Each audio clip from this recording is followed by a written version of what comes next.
Hey, in this video we are gonna see, what if Naruto had adventure of Harem with Robin. This is movie. Do check out author name of this fanfic is A Different Kind of Adventure by Phantom Dream. Let's get in the video. He ran away. No, that's wrong, saying that would mean he had left willingly. No, it hadn't been much of a choice. Naruto had been chased out and was now on the run, all because he was a half-breed. At least that is what they said. It was the reason for why he was never allowed to play with the children, or enter any of the shops and pretty much everything else a kid would normally go. For as long as he could remember, the people in Konoha hated him. They hated him for what he was and for what he might turn out to be capable of. All his life Naruto had lived in a village full of shinobi. Such life is hard for everyone who takes a part in it. The code of conduct was harsh and morals are almost non-existent. It wasn't in any way an easy way of living. Konoha, though, was slightly different in what was supposedly the norm. In the elemental nations, the land of fire was considered weak and outright foolish for holding on to what they themselves called the will of fire. The loyalty one has to their village and the determination to fight for it. The men there were loyal to their fellow shinobi. The woman could be just as strong and fierce as their husbands. Murder was frowned upon unless in self-defense, and the civilians were treated with respect. Everyone knew Konoha was different. And yet, despite that, Naruto wasn't treated well. He'd never been able to wrap his head around it, and even now he still didn't understand. Not everyone acted this way where it concerned him. The leader of the village, the Hoka guy, was nice to him and somewhat of a grandfather figure to him. The man had always tried to help him in any way he could, but not even someone thought to be the god of shinobi could change the hearts of his people. The man was one of the only people in the village Naruto had been able to turn to. According to the old man, his mother had been a half-breed just like him, while his father had been a human. That was pretty much everything he knew about them, though. Whenever they would talk about the couple, the old man would get this faraway look and sigh. He would look so forlorn that Naruto wouldn't have the guts to pry for an answer. His time in the village hadn't been only bad things, though. Living in a shinobi village did have its perks. The library was full of cool jutsu and information, though books weren't really his thing. Now the training grounds, though, that was something else entirely. When Naruto started the Shinobi Academy several years early, he had been excited beyond compare. He'd finally make his mark on the world and show them just how awesome he could be. That quickly turned into disappointment as teachers refused to help him with his work and the other kids avoided him as their parents had told them to. A place to learn quickly turned into another area in the village he would gladly avoid. Despite that, it had been the academy that led him to a number of training grounds in Konoha, several of which hadn't been disclosed to civilians in pre-genin. It had happened when he followed one of the teachers from the academy to prank him. The man had taken a route Naruto himself hadn't really noticed before. Of course, that in itself had been odd. He did know every corner of Konoha after all. But really, though, that hadn't been something he'd focused on for long. For had been revealed to him was an entire other way of doing things. Apparently, when one was of a higher rank, they had regular get-together to train in bigger groups. Whether in pairs, quadrants of even multiple team combined. The amount of techniques demonstrated was staggering. Now, while Naruto knew he wouldn't be able to use most of them for a long time, some of the techniques did make him a bit curious. Observing them every day had quickly become one of his favorite pastimes. He'd gleaned hints as how to improve on his strengths, and every now and he'd see something he could actually look up. A few rare times he'd made a successful attempt to listen in on a lecture about chakra control techniques. Though it had been more of an overview of things they already knew. Still, it had been very helpful for him. It had definitely helped improve his stealth and speed. The two strengths Naruto was proud of, though nobody ever believed him when he said so. Ever since Naruto was able to stand on two legs, he had been quick. He could keep pace with some of the fastest in the village. He was pretty sure he could beat most shinobi if they didn't use that strange flickering technique. He never did know why, but even without his speeds he was still slightly more gifted than the other children his age. Not in book smarts, though, never in theory. No, he could beat them with tactics, speed and just plain improvisation. He wasn't even the strongest. He was strong for an 8-year-old, but any veteran could beat him if used their tactics and experience against him. But Naruto could keep them busy and he could use his speed to escape. Despite being treated the way he was for something he could not control, he still loved Konoha. He swore to someday make them acknowledge him for who he was. Now, though, that wasn't possible anymore.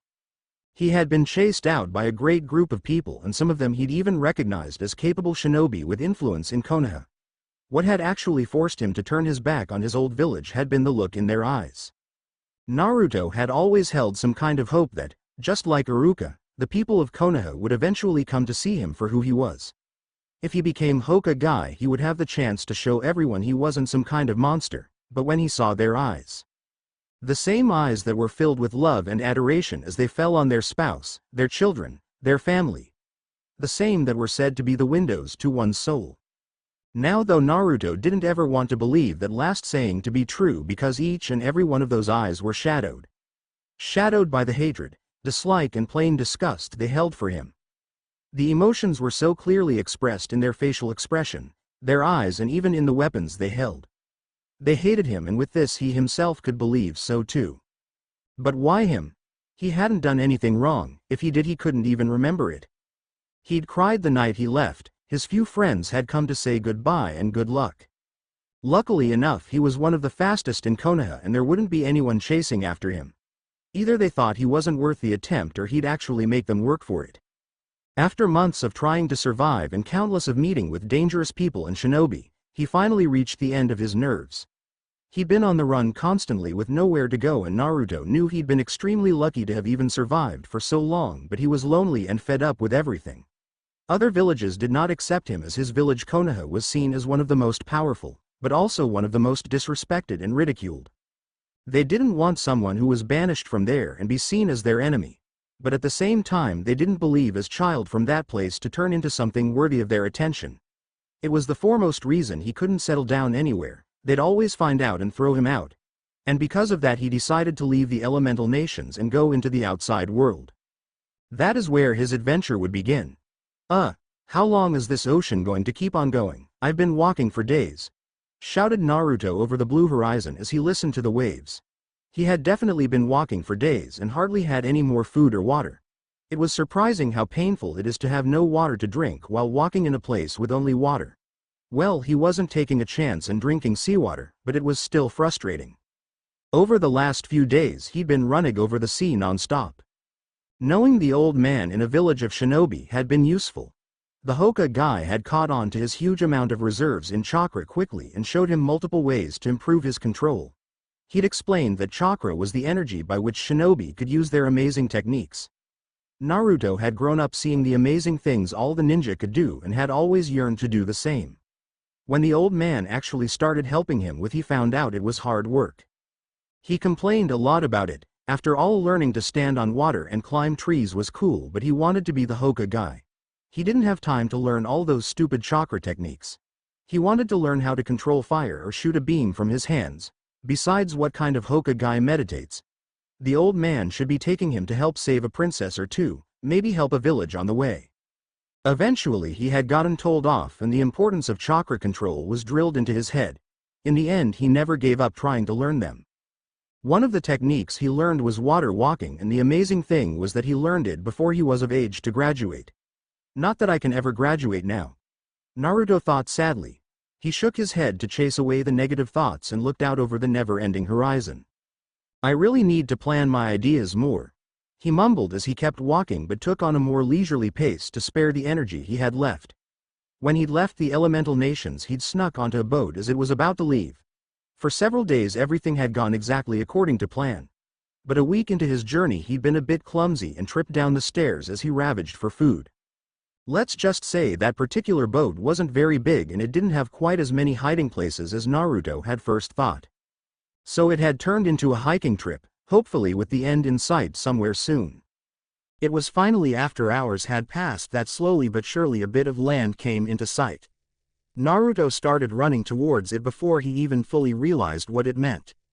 The entire time he felt a small amount of hope. Maybe now he'd finally find a friend, someone he could spend time with. When he finally reached the island he jumped onto the ground and collapsed immediately of fatigue and drifted into darkness.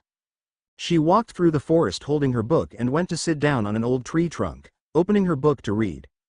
Ever since she was small Robin had loved to read. Knowledge was something she yearned. Learning new things and knowing how something worked, what could ever be better than that? Not everyone agreed though. Her family treated her horribly and nearly everyone called her a monster. She knew why though, having these creepy powers. She shook her head to chase away the nasty thoughts and returned to her book. Before she had the chance to even read the first sentence though she felt something hard hit the side of her head. Yada, we hit the monster. She looked around and saw some of the villager kids on the other side of the clearing with food in their hands. She touched the side of her head and saw that her hands were red. It wasn't blood though. She smelled the substance briefly before recognizing it. It was a tomato, quite an old one. Before she could do anything she was hit by another one. Haha, go back to where you came from, monster.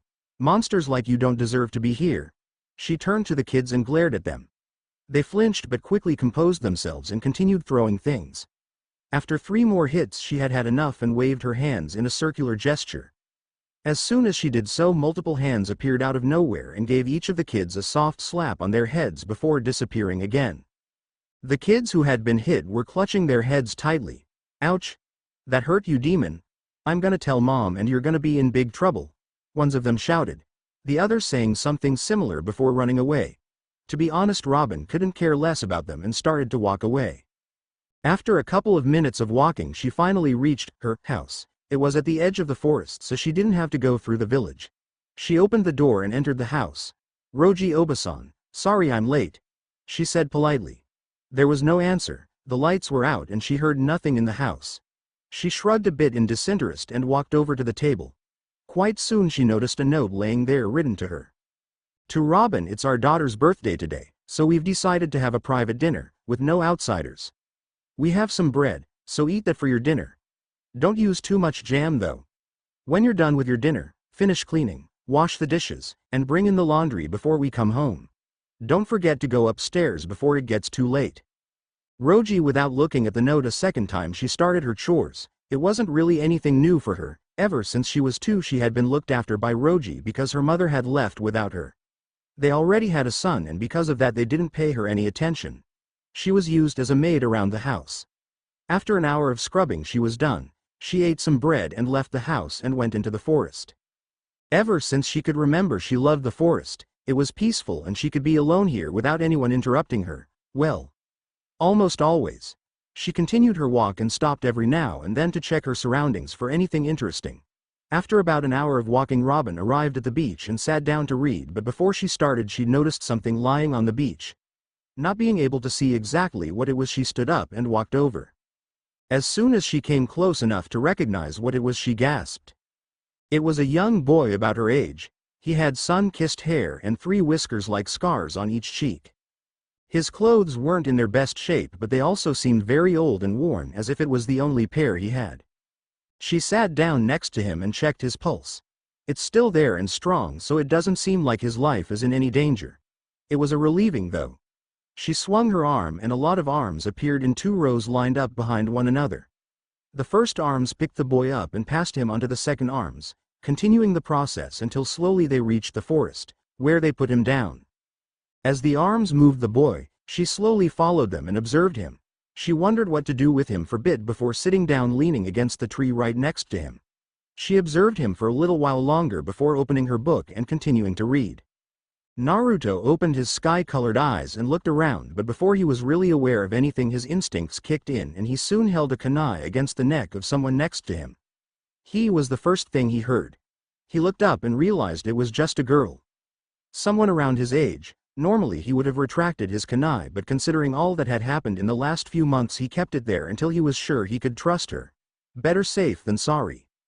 In Konoha, the village he grew up in, he'd only been taught how to defend himself for a bit. The old man didn't want to teach him besides the basic and very much needed chakra control. But the people in the elemental nations were very strong by origin. Naruto could defend himself easily against the civilians, but for the more experienced he had to rely on speed and wit. After he'd been chased out it got worse. Being chased all over and back had gotten him stronger and he'd acquired some experience. He could now put up a decent fight against a shinobi that wasn't considered strong in his home. What he didn't know though was that the standards in the elemental nations were very high. Even a normal civilian would be considered quite strong outside of the elemental nations. Where am I and who are you? She looked nervous and tried to speak, but he could see the kuna against her throat was a bit too much for her. Seeing as she didn't pose a threat, he put away the kunai and took a different approach. Sorry, I didn't know if you were someone dangerous or not, Naruto said as he stood up and patted the dust of his clothes, or at least what was left of them. He really needed to buy some new clothing. If this was anywhere other than the elemental nations, then they shouldn't know about him and his peculiarities, and let him buy some normal clothing. Why would I be someone dangerous? He turned around and looked at her. He was a bit surprised she hadn't run yet. He had suspected her to either still be frozen in fear or running the heck away from here. But even now she was still looking at him as if he was the most interesting thing around. He would never admit it, but it looked as if he were a book of some kind. One that would give her some new knowledge she desperately wanted. He straightened up slightly. Well, I have pretty much had to defend myself my whole life from people you would never think of as dangerous. She nodded and started to get up. She walked towards him and held out her hand. Well, nice to meet you. I'm Nico Robin and I think I get what you mean. He looked at her while deciding what to say. Nice to meet you, I guess. I'm Uzumaki D. Naruto. But why would you be attacked?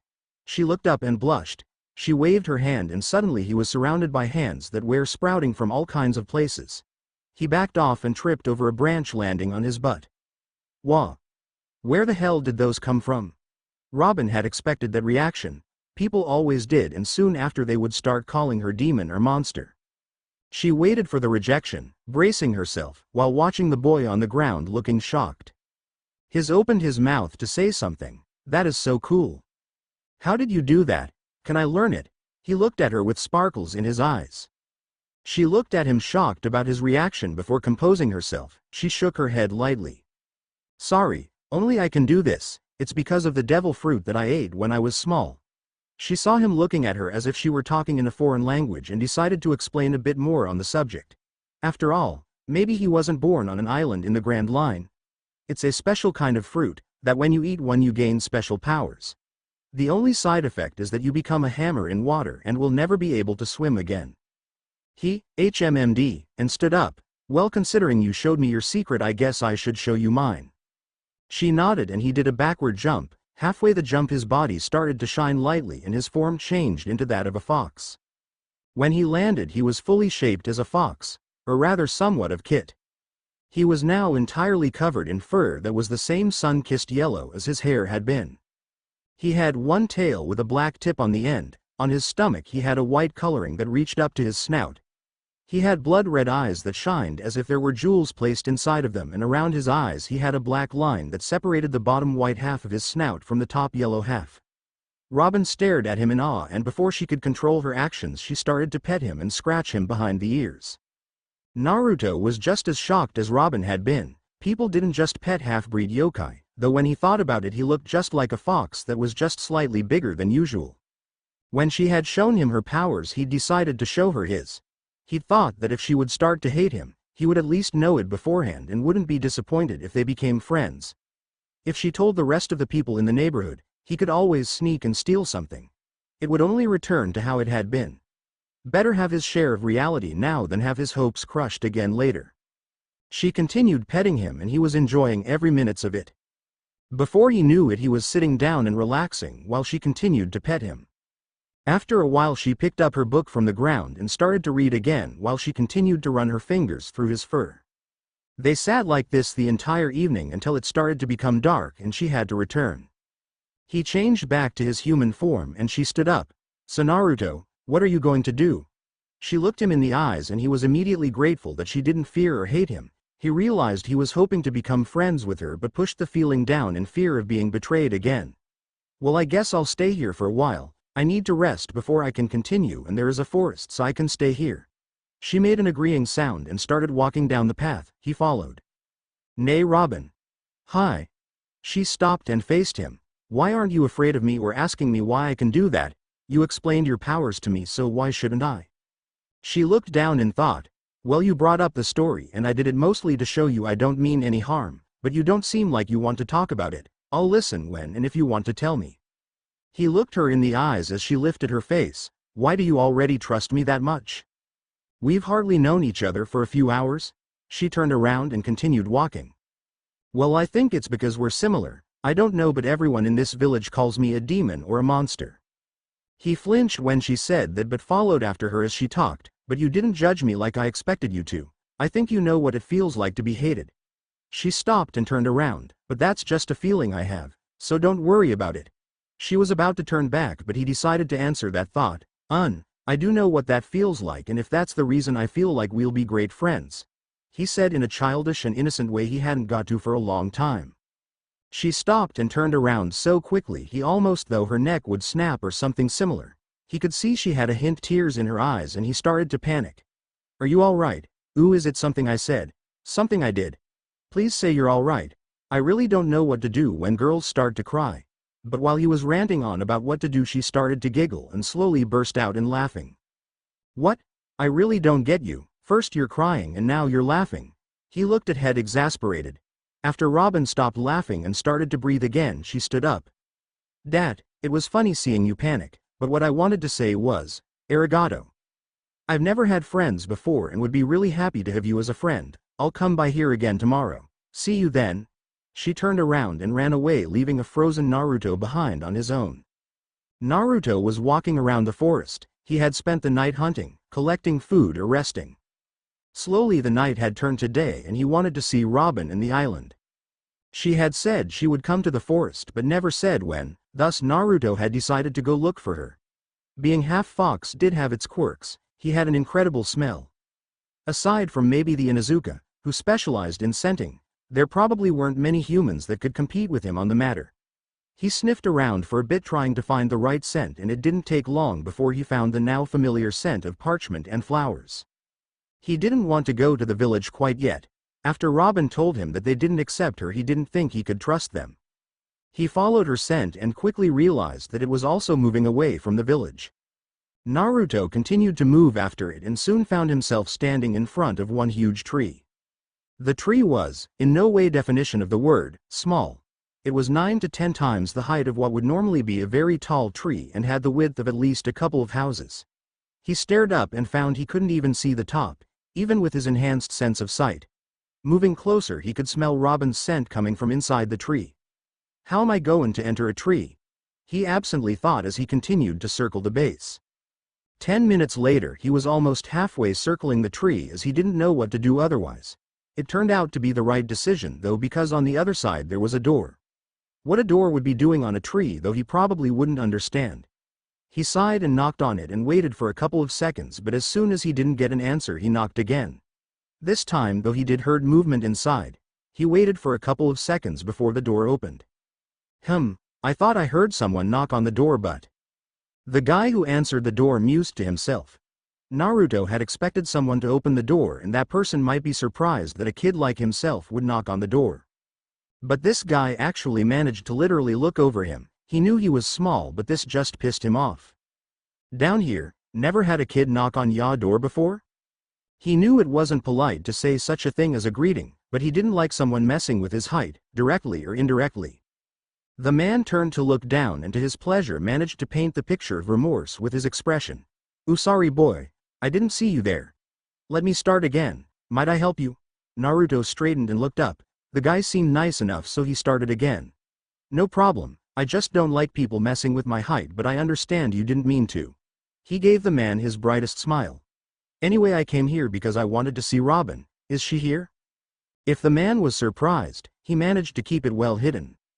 Well, yes, she is here, but why do you want to see her? The man looked at him with a stern expression, and Naruto realized that since Robin wasn't treated well by this village, he wouldn't easily trust someone with Robin, so he spoke honestly. Well, I made friends with Robin yesterday and she said she'd come by to visit me later, but I realized she didn't tell me when, so decided to come look for her. The man looked like he was thinking for a second before he moved away from the doorway and motioned Naruto inside. Naruto studied the man as they walked through the hallway. The man was, well, really weird. He literally had hair in the form of a clover, one with 3 leaves. One leaf was his beard, which was long and had the form of a leaf. It was tied to his chin with a piece of lint. The other 2 leaves were 2 ponytails which were tied up on the side of his head. It looked really weird, but he wouldn't mention it to the older man. So how did you meet Robin? He looked the man in the eyes and saw the same he had seen in Robin's eyes. Why do you have the same eyes as Robin? The man looked surprised for a second, and Naruto inwardly cursed for saying something that he wasn't going to say out loud. What do you mean? The older man asked him curiously. Naruto swore his eyes were twinkling when he asked. Well, yesterday I kinda did an unexpected action, and as soon as I turned around and looked at her, she just looked at me as if I was some kind of book that would teach her something new. As soon as he said that, the man burst out laughing. Thinking he had said something ridiculous, Naruto turned a bright red tint and looked down in embarrassment. The man looked at Naruto and saw his red ears as he could not see the face. Oh, sorry, it's just your analogy was spot on. He noticed Naruto looking at him as he was crazy and realized a problem he didn't usually have with Robin. Ah, analogy is using an example to portray something. Like saying that someone's hair looks like a duck's ass. At this, Naruto started laughing and nodded, showing the man he understood. At the OK signal, the man continued. Well, what you said is exactly right, that is why it's funny. You see, here at the Tree of Knowledge we archaeologists gather to study and gain knowledge, and just today Robin was officially recognized as an archaeologist. She loves knowledge, and as such she probably thought you were going to tell her something she didn't know yet, he explained to Naruto. While they were talking, they walked through the hallway until reaching a door, but just before opening it he stopped. Young man, I'm sorry, but I seem to have forgotten to ask you what your name is. Naruto did a short polite bow and gave him another smile. Well, I'm Uzumaki D. Naruto, but call me Naruto. And who are you, old man? The man's eyes widened for a bit, glinting with something similar to shock and maybe recognition. But he quickly hid it and did a sweat drop at being called old. Well, I am Professor Clover, head archaeologist on this island Ohara. After having been introduced to each other, the newly named Clover opened the door. If Naruto didn't know that it was impossible for one's eyes to pop out, he would have said they did, because the inside of the tree was huge.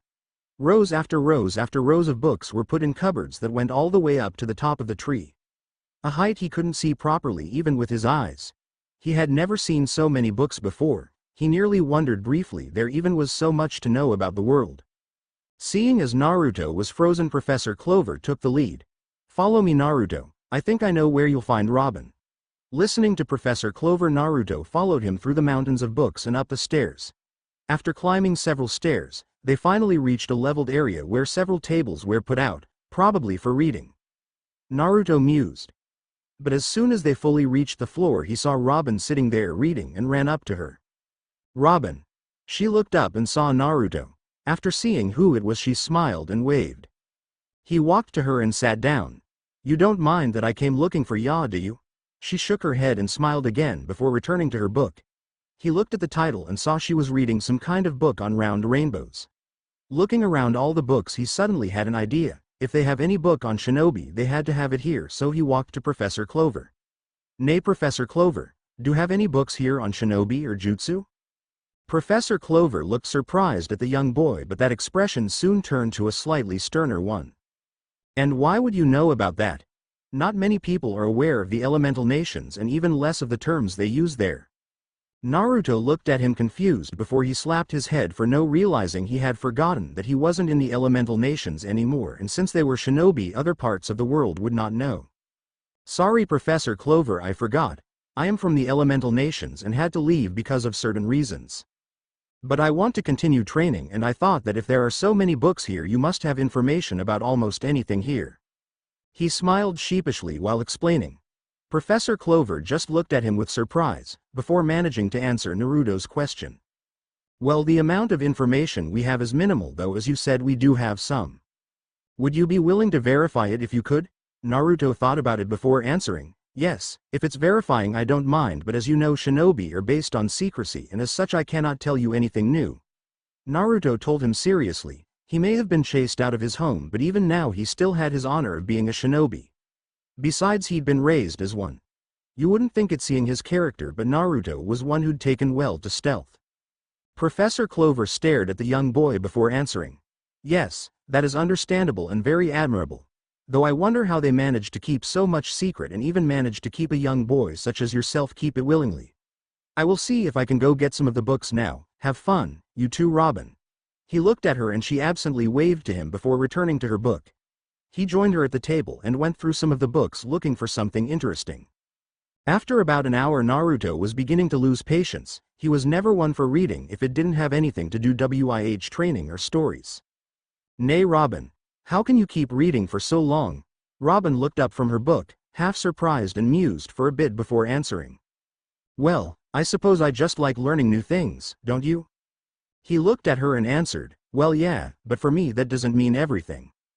I like learning things that help me protect my precious people, meaning I like learning new things that will help me in my training. She looked at him questioningly, and so he elaborated a bit more. I mean like, learning how to fight better, or what the right way to handle a sword is, about which poisons are dangerous and so on.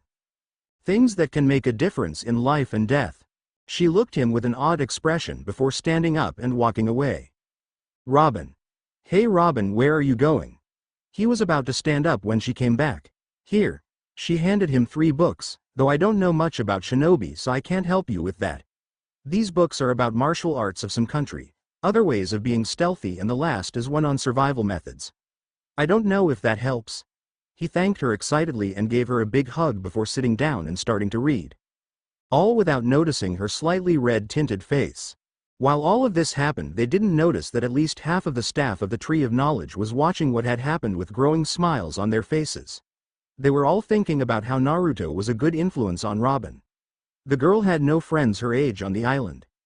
Professor Clover was the first to speak among them. I hope they can help one another. If that boy is really from the elemental nations, then I doubt his life has been an easy one. All of them nodded and returned to their work while hoping the kids would become good friends who could help each other. Naruto continued to read the books that Robin had given him, but he was having a lot of trouble. Back at the village he grew up in, he hadn't been taught much about these kind of things, especially literature. He could read and understand a bit, but a lot of it was difficult. He kept stopping at every sentence as soon as there was a word he didn't understand. Robin noticed this after a while and put down her book. Is something wrong, Naruto? But he just kept staring at his book and sighed before slamming his head onto the table. I don't get it, he yelled. Robin giggled a bit at the sight before the words registered. Is it that hard? Naruto kept his head down on the table but tried to shake his head. Robin realized he was saying no and frowned a bit. It's not hard. But then what is the problem? She watched as Naruto slowly lifted his head and looked away, slightly red in the face. The stuff isn't that hard, but I don't get most of the words, he mumbled, ashamed. Naruto thought she was going to burst out laughing at him for being so stupid, but when he didn't hear anything he turned to her. Robin though had just grabbed the book and read a bit of it. After a few minutes she put the book back down. Naruto, there's nothing to be ashamed about. This book is quite difficult and we're only 8. He just stared at her before asking back for the book. Then why do you get it? He asked. Robin had just read it and didn't seem to not understand it. I grew up here and I love reading. After reading so much my vocabulary got much better. I am an archaeologist, you know. She puffed out her chest slightly with pride. Naruto grinned when she said the last sentence and bowed over the table towards her until he was very close. Robin had no idea what he was doing until he whispered something to her. Even though you only became 1 today? He said smartly. Robin blushed, being caught at bragging a bit before Naruto started laughing and held his stomach. It took a few minutes for him to calm down. Don't worry, Ro. I just heard that from Professor Clover. Besides, I think it's amazing you're already an archaeologist. It means you have to study a lot, right? I don't think I could do that. Grinning sheepishly, he didn't even notice Robin turn an even brighter red as he said all of that. Robin calmed her heartbeat and her breathing when she noticed something. Ro. Naruto looked up, put his arms over each other and thought about it for a bit before his face lit up. Ooh, sorry. He said, chuckling a bit. It's Ro from Robin. It's like a nickname, sorry if you don't like it. But Robin, who'd figured out the reason as he talked, started to shake his head. No, I like it. I just wondered what it was, Naru. Adding the last bit with a slight smirk. Naruto smiled brightly at her for the little nickname before he took the books he was reading back from her. So Ro, do you think you could help me with this? Pointing to the book he'd been reading before. Robin just smiled and nodded. Of course, what do you want to know? Naruto blushed slightly as he pointed to the many words he didn't understand, but it slowly disappeared as Robin just started to explain each word patiently until he understood and could continue reading the book. Occasionally having to get another book to understand things better. A month later, and Naruto could honestly say he had never been as happy with his life as he was now. In the last month he had slowly gotten to know Robin better and even found his place at the Tree of Life. Apparently Naruto was pretty smart for his age, not as smart as everyone there, but considering they were all archaeologists, this wasn't very surprising. As a shinobi, he knew how to climb walls without using his hands, and so he could easily do training this way while cleaning up books at the same time. This way he could stay at the tree while everyone else had to work and still do something to help them and not be in the way. To say they had been surprised was an understatement. He could easily say that he fell down laughing when he saw their faces after he showed them he could walk on the walls. In the last month, Naruto had also come to know a lot of things. First of all, Robin really wasn't treated all that well in this village. She was treated with the same amount of respect Naruto had in Konoha, which was practically none. The only difference was that they weren't physically hurting her, well besides throwing things at her. And she had the archaeologists to go to. Nonetheless, though it was horrible, Naruto made it a point to stay with her for as long as possible before returning to the forest. Professor Clover had also gotten some books on shinobi for Naruto, who was surprised to see that all the information they had was true. It was quite the accomplishment considering the secrecy the elemental nations are sworn to, and he complimented Professor Clover on it. Although the information they had wouldn't be of much use to anyone who couldn't use chakra, which he thought was pretty much anyone outside of the elemental nations. The amount of chakra he had encountered on his trip to Ohara hadn't once reached above civilian level. But thanks to the books he could continue training, and he even found a way to improve his chakra control by practicing with leaves on his body while training, a method he'd been taught before. His old man had preferred meditation. Another thing he figured out was his elemental nature, although there wasn't any special paper to check for certain. In the book there was another method which was kind of far-fetched considering all the things you had to do, but nonetheless he eventually figured out that his element was wind and lightning. With wind probably being his foremost, but he had no way of checking without that whatever you call it piece of paper. Naruto and Robin had gotten even closer in the last month, and they had each shared more details of their past with each other. Like how they were treated and who were precious to them. Although Naruto had come to see how Robin was treated in the past, considering it hadn't changed much from what it was like now. Robin though had come to see Naruto in a new light, as his life had been much harder than the one she was living. But he was still very protective of his HME village, though he didn't leave without accumulating some hatred for them. They slowly but surely were growing closer to one another and were becoming nearly inseparable when together. Today though something was different. He had a feeling that something very important was going to happen today. Naruto had told only Robin of him being half fox, as though he did trust the archaeologists. He hadn't fully recovered from being chased from the village, and he in no way wanted to repeat that. So he had yet to tell them. He entered the Tree of Knowledge and walked up the stairs to where he always sits with Robin, but after waiting for 10 minutes he didn't see Robin and decided to look for her. Walking down the stairs he took another turn where he found Robin hiding behind a door. He walked towards her and blew in her ear softly. She jumped up and looked behind her, seeing Naruto with a huge smile on his face. She pouted slightly. "Naruto, why did you do that? I am listening to something very important." He smiled another sheepish smile before turning to his attention back to her, interested in what she had said. "Important? How? Tell me too." She thought about it before nodding to herself. "Well, Professor Clover and the rest have been studying these hieroglyphs called poneglyphs for ages now to find out what happened in the void of 100 years. She turned to Naruto and saw him looking at her with a blank look. This period became known as the Void Century because there is nothing left to acknowledge anything that happened in it, aside from the poneglyphs, which are written in a language that few know how to read. Professor Clover and the rest are studying it, and I wanted to, but when I went to tell them that I could help when I became an archaeologist, he became mad, saying it is forbidden to study poneglyphs and it is dangerous. So if they find me here I might not be allowed back. You won't tell, right? She put up her puppy eye face, and he knew he couldn't win, but he wouldn't go down without a fight. What should I do? She looked a bit disappointed, thinking he was going to tell on her. Naruto grinned. "Nah, I won't tell, plus it seems interesting." She smiled and they turned back to the door. "So what are these poneglyphs?" He heard a soft thud and turned to Robin, seeing her on the floor with a sweat drop. "If you didn't know, then why agree?" "Well, anyway, poneglyph are mysterious stone blocks with history inscribed onto them, and these blocks are scattered all over the Grand Line. The government has apparently forbidden anyone to research or study them. I don't know why though. According to Professor Clover they are unbreakable." Naruto made a small sound to tell her he understood and turned his attention to the room he saw through the small gap in the wall. He saw all the professors standing there with a whiteboard next to Clover. He seemed to be explaining something to them or discussing. He didn't know which one it was, but it seemed important. Half of what they said he didn't understand, but it looked like they couldn't figure something out. Robin seemed to understand it though. "Nay Robin, what are they talking about? I don't follow." She continued to listen until Professor Clover was finished and turned to him. "Well, they can't figure out why what the poneglyph says isn't making any sense. The encrypting system seems to need a key and they don't know what or where it is." Naruto tilted his head in confusion. "Encrypting key?" He looked at her questioningly before she continued.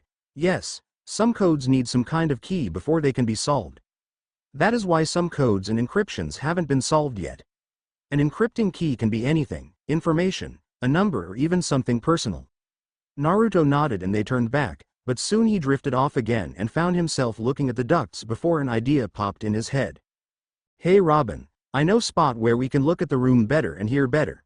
I mean, I can see it from here, but I bet you can't, right?" She looked at him and nodded. She couldn't see as well as he could. Well, he was half fox, so he would have better senses, she mused. "What do you have in mind?" He showed her his famous foxy smile before gesturing for her to follow him. Minutes later they were in the ducts listening to the discussions the professors were having in the room. "This doesn't make any sense. All of the information we have fits, but the poneglyphs tell us otherwise." One guy shouted. "The poneglyphs are the only information that we know is actually from that period, so why are they all overlapping and not forming one whole?" Another guy called out. They were all murmuring and shouting until Professor Clover finally had enough. "Quiet down, calm down everyone. If we don't approach this patiently we won't get anywhere. We'll need to start over and make sure we haven't missed anything. We can read it, and if there is an encryption key there has to be a clue as to where it might be." They watched the professors walk out of the room, though they returned a couple of minutes later with a huge black rock. It had some kind of lettering engraved onto it. The rock was huge and it looked to be made of some sort of obsidian. They were pulling it while it was on some kind of cart. He turned to Robin and saw her looking excitedly at the stone. He turned back to it and looked at it. Before they could do anything else though, the ducts suddenly gave way and they were sent tumbling into the room. "Robin, Naruto, what are you doing here? We told you not to be here, and Robin, we explicitly warned you not to be here." Professor Clover shouted. Robin was trying to seem smaller as she knew she shouldn't be there, but her curiosity got the best of her. "Please Professor, I really want to help you guys and it's really interesting and, she hesitated a bit before continuing, "and I can read poneglyphs, so can't I please help?" Every single person in the room gasped and it soon became so quiet that a needle could be heard dropping. "Robin, can you really read poneglyphs? I thought I told you it was forbidden. Besides..." But before he could continue Naruto pulled the attention to him. "It's wrong," he said, staring at the poneglyph. Everyone in the room turned to the young boy. Professor Clover walked to Naruto and looked at him before gasping slightly. His eyes were blood red and it was as he wasn't entirely conscious. He almost seemed to be in some sort of trance. Quickly composing himself, he ducked and put both hands on the boy's shoulders before looking at Naruto. "What is wrong?" Everyone was a bit surprised that he wasn't yelling at the boy. They knew how he was trying to keep them away from the poneglyph business, but as soon as they saw the boy's eyes they knew something was wrong and continued watching without interrupting. "The encryptions are wrong." As soon as he said that, he walked to the poneglyph and held his hand up to touch it. As the hand brushed the black stone it started glowing an odd color red and the encryptions started coming alive. They left the stone swimming across the room. Everyone was quiet, some scared and some intrigued, but all of them surprised. All the encryptions were rearranging themselves and were slowly being placed back onto the poneglyph. One by one the encryptions were placed in the order Naruto wanted them, and as soon as every single one of them was back on the black stone, he took a step back. As the black stone stopped glowing, Naruto's eyes turned back to their normal sky-colored blue and he collapsed onto the ground. "Naruto!" Everyone yelled. They checked up on the boy and made sure he was all right before they slowly turned back to the poneglyph. While Professor Clover still had the young boy in his arms. He looked down the writings and the first thing that went through his mind was, "It makes sense now." After that night everything took a turn from bad, worse to worst, with some good things in between. Almost immediately after Naruto woke up, Robin and he were forbidden to go to the library for a week because of disobeying the rules. They were heartbroken because even though it was only for a week, it was Robin's safe haven from the village and everything else, and the only place Naruto could relax in and enjoy. Being kicked out from it was harsh for the both of them. To make it even better, the both of them were ambushed by the kids from the village almost straight after. They threw pieces of food at, and though he could easily dodge them, Naruto was devastated from being temporarily banished from the library and worried that they might start to hate him after what had happened. He didn't entirely understand what. Hell, he didn't know for one bit what had happened, but he knew it wasn't normal for an 8-year-old to be surrounded by floating letters and rearranging them as if it were a game. He remembered knowing what to do and where to place them even though he'd never seen them before. He grabbed Robin by the hand and dragged her to the forest. As soon as they got there, he turned around and made her look him in the eye. "Nay, Robin," he continued after she nodded, showing he had her attention. "Don't worry. It's only 1 week. They'll forgive us and we can lay off the poneglyph for a while. You'll see. And when we're older we can help them and they can't stop us then." He grinned at her, trying to show her it was fine. She giggled for a bit and then turned to face him. "Thanks, Naruto, but if you want to reassure me you'll need to make sure your smile is real." She smirked when she saw him pout. She moved closer to him and gave him a hug. "Thanks, Naruto, I really appreciate it." She moved away and sat down next to him. "You know, if it was a month ago that this happened, I would have been devastated, but now. Oh, don't get me wrong, I feel awful about what happened, but I have you here with me." She looked him in the eyes and gave him her best smile yet. "And I feel like I can go anywhere as long as I'm with you." He returned the smile and they stood up. "Nay, Naruto, can I pet you?" She tried to hide her face, but Naruto saw the blush spreading on it and smirked. "Hey, developed a fox fetish, Robin?" he asked sarcastically. He laughed as he saw her turn from slightly red to a full-blown-out tomato-colored red. "Well, I don't mind." He did a backward flip and after a flash of light a beautiful yellow fox stood by her side at waist height. They moved towards the forest and when they reached the beach they sat down again. She started reading while petting Naruto and he lied down enjoying it and having a nap. After an hour or so though, Naruto was awoken by a huge noise and he immediately took a defensive position in front of Robin. He looked around and tried to pinpoint the location. He felt Robin hiding slightly behind him as he continued to search but couldn't find anything. Boom! He jumped slightly in surprise but held his ground. Robin did the same, which Naruto thought was brave for someone her age and not trained. He quickly transformed back and grabbed her hand. "Wah! Naruto, what are you doing?" He ran towards the sound quietly and looked back to Robin. "Aren't you curious about what's there?" She nodded. "Yes, I am. But what if it's something dangerous?" He could see the worry in her eyes. "Well, then I'll just have to protect you from, won't I?" She looked hesitant, but after he showed her his usual foxy smile she relented. "Okay, but if it's anything dangerous we leave." Hi. Robin-sama." She looked at him with a pointed look and he agreed. They moved silently through the forest towards where they thought all the crushing and whamming sounds came from. Without making a sound they came closer and closer, slowly reaching the beach on the other side of the island. Naruto wanted to use the trees as a way of camouflage and to be sure they weren't seen, but Robin couldn't do this. She wasn't a shinobi after all, so they had to walk slowly to be quiet. Although it was slower they had to be careful, so they made their way towards the sound. He had been expecting all kinds of things when they heard the sound. It was a very loud sound and if it hadn't been from so deep inside the forest Naruto could have sworn the village would have heard it. So he knew it couldn't be anything normal. After all, what normal thing made that kind of noise? But it just made him more excited about what it was. After walking through the forest for a couple of minutes, the sound became more quiet and they had to concentrate to find them, although Naruto didn't have much of a problem listening to it. They slowly reached the beach, but what they saw wasn't what they had been expecting.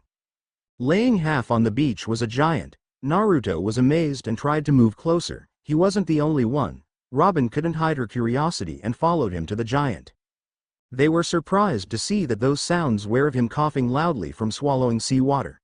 They walked around him as he lay there quietly without moving.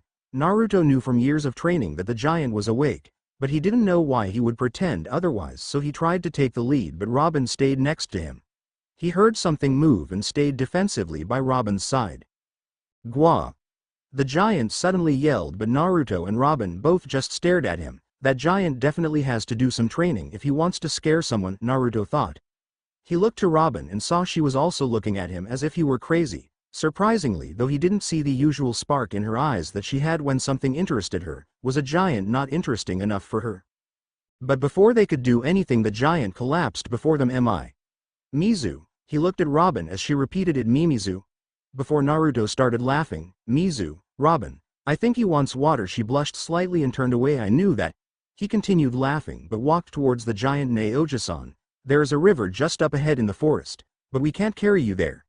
Can you walk?"